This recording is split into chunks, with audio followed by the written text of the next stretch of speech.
Azerbaycan'ın Karabağ'daki yeniden inşa sürecinde karşılaştığı en önemli sorunlar mayınlar. İşgal sırasında bölgeye Ermenistan tarafından 1,5 milyon mayın gömüldüğü tahmini var.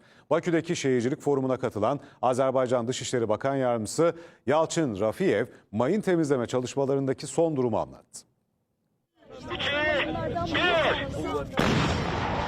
İrili ufaklı tam 1,5 milyon mayın. Azerbaycan, Karabağ'da hem ölüm saçan mayınları temizliyor hem yeniden inşa çalışmaları yürütüyor.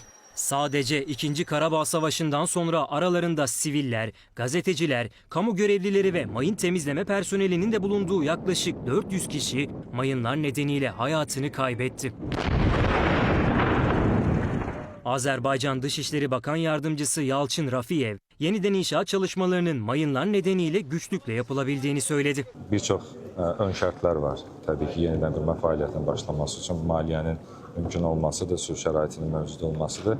Ancaq Azərbaycan üçün burada spesifik bir çətinlik rastlaşdığımız minalarla bağlı çətinlik. Yəni maliyyə vəziyyətini, maliyyə resurslarının mövcudluğu halında belə, atəşkəsin, sülhün mövcud olduğu halda belə yenidən qurma fəaliyyətinə o vaxt başlamaq mümkün olur ki, minalar təmizlənmiş olsun. Azerbaycan hükümeti her yıl devlet bütçesinin yaklaşık %25'ini Karabağ'daki yeniden inşa çalışmalarına ayırıyor. Bugüne kadar harcanan para ise 15 milyar doları buldu.